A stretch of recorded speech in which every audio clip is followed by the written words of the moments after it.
पुण्यातील दीनानाथ मंगेशकर रुग्णालयाच्या प्रशासनाविरोधात राजकीय पक्ष तसंच सामाजिक संघटना आक्रमक झाल्यात। दीनानाथ मंगेशकर रुग्णालयाविरोधात आंदोलन करण्यात आले।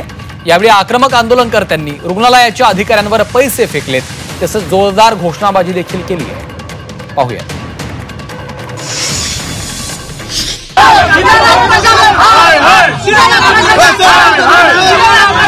हॉस्पिटलमध्ये अनेक नागरिकांचे जीव गेलेले आहेत। पैशासाठी या रुग्णांच्या जीवाशी खेळलं जातं। माणुसकीला काळिंबा बसलाय म्हणून त्या हॉस्पिटलच्या नावालाच आम्ही काळिंबा काळा लावलाय। यांना रुग्णांपेक्षा पैशाचं महत्त्व आहे। ज्या निष्पाप महिलेचा बळी गेलेला आहे, पतितपावन त्या घटनेचा निषेध करते। पुण्याच्या दीनानाथ मंगेशकर रुग्णालयाच्या मुजोरीनंतर पुण्यातल्या सामाजिक संघटना तसंच सर्वच राजकीय पक्ष चांगलेच आक्रमक झाले। राजकीय पक्ष आणि सामाजिक संघटनांनी दीनानाथ मंगेशकर रुग्णालयासमोर आंदोलन करत रुग्णालयावर कारवाईची मागणी केली आहे। दीनानाथ मंगेशकर रुग्णालयाबाहेर दोन्ही शिवसेनेचे कार्यकर्ते आक्रमक झाले होते। यावेळी शिवसैनिकांनी रुग्णालयातल्या अधिकाऱ्यांवर चिल्लर फेकली, तर भाजप महिला आघाडीनं भिसे कुटुंबाकडे 20 लाखांची मागणी करणाऱ्या डॉक्टर घैसास यांचं खासगी क्लिनिक फोडलंय।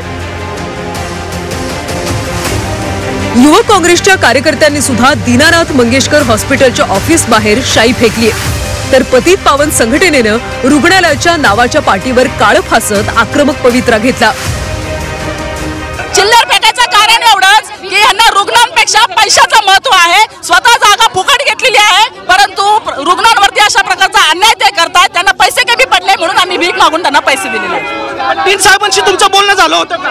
डीन साहेबांचे बोलणं झालं नाही। पोलीस प्रशासनाने आम्हाला बाहेर थांबवलं आणि आम्ही त्यांना घेऊन येतो म्हणून सांगितलं। 1 तास झालं आम्ही उन्हामध्ये थांबलेलो आहोत, पण ते आले नाहीत म्हणून त्यांना आम्ही हे अशा प्रकारे पैसे फेकले। माणुसकीला काळिंबा बसलाय म्हणून त्या हॉस्पिटलच्या नावालाच आम्ही काळिंबा काळा लावलाय असं केलेलं। काही पैशांसाठी तुम्ही एखादा जीव मला वेळेस जर उपचार मिळाला असता ती बाई वाचली असती, यासाठी आम्ही निषेध करण्यासाठी इथं आलोय। विरोधात कोणत्याही प्रकारची कारवाई केली नाही किंवा हलगर्जीपणा वारंवार प्रशासन दाखवत आहे। याच्यामुळं आज प्रशासन फक्त हॉस्पिटलच्या नावाला काळं भासत आहे, पण भविष्य काळामध्ये पतितपावन संघटना संबंधित प्रशासकाला आणि अधिकाऱ्याला काळं भासल्याशिवाय राहणार नाही। भाजपचे विधान परिषदेचे आमदार अमित गोरखेंचे पीए सुशांत भिसेंच्या पत्नी तनिषा भिसेंचा रुग्णालयाच्या हलगर्जीपणामुळे मृत्यू झाला।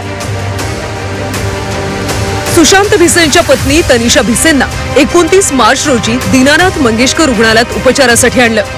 तनिषा या 7 महिन्यांच्या गर्भवती होत्या आणि त्यांना रक्तस्राव होत होता। उपचारासाठी नेल्यानंतर तिथल्या डॉक्टरांनी भिसे कुटुंबाला 20 लाख रुपये खर्च येणार असल्याची माहिती दिली। 10 लाख भरले तरच उपचार केला जाईल असंही सांगण्यात आलं। कुटुंबियांनी 2.5 लाख रुपये भरतो असं सांगितलं, मात्र रुग्णालयातल्या डॉक्टरांनी नकार दिला। त्यामुळे भिसे कुटुंबियांना तनिषा यांना दुसऱ्या रुग्णालयात घेऊन जावं लागलं। वाकडच्या रुग्णालयात तनिषा यांनी 2 मुलींना जन्म दिला, मात्र प्रचंड रक्तस्राव झाल्यानं त्यांचा मृत्यू झाला।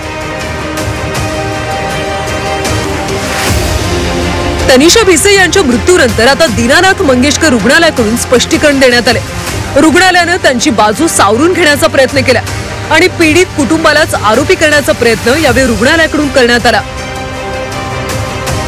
तनिषा भिसे यांना रुग्णालयात आणल्यानंतर डॉक्टर घैसास यांनी त्यांची पाहणी केली। त्यावेळी त्यांची प्रकृती गंभीर होती। सिझेरियन शस्त्रक्रिया आणि बाळांना NICU मध्ये ठेवावं लागेल, त्यासाठी 10 ते 20 लाख लागतील असं सांगितलं। पैशांची जुळवाजुळव न झाल्यानं रुग्णाला ससून रुग्णालयात जाण्याचा सल्ला देण्यात आला। गुंतागुंतीचं ऑपरेशन आणि गर्भाची वाढ योग्य होण्यासाठी ससून रुग्णालयातल्या NIC मध्ये जायला लावलं, मात्र रुग्णाचा मृत्यू झाल्यामुळे नातेवाईकांकडून दिशाभूल करण्याचा प्रयत्न करण्यात आल्याचं स्पष्टीकरण दीनानाथ मंगेशकर रुग्णालयानं दिलं। दीनानाथ मंगेशकर रुग्णालयाच्या मुजोरीची मुख्यमंत्र्यांनी दखल घेतली। दीनानाथ रुग्णालयातली घटना असंवेदनशील आणि दुर्दैवी असल्याचं फडणवीस म्हणाले। दोषींवर कडक कारवाई करणार असल्याचा इशारा देखील फडणवीसांनी दिलाय। स्वतः जो आमचा मुख्यमंत्री कक्ष आहे त्यांनी देखील या प्रकरणामध्ये लक्ष घातलं होतं, परंतु दुर्दैवाने योग्य प्रतिसाद हा त्या ठिकाणी रुग्णालयाकडनं काही मिळालेला नाही आणि म्हणूनच आता अशा प्रकारच्या घटना पुढे होऊ नये म्हणून अतिशय कडक अशा प्रकारची कारवाई या ठिकाणी करण्याचा आमचा मानस आहे। दीनानाथ मंगेशकर रुग्णालयातल्या घटनेनंतर राज्यभरातून संताप व्यक्त केला जातो। रुग्णालय प्रशासनाच्या मुजोरीनंतर दोषी डॉक्टरांवर कडक कारवाईची मागणी होती.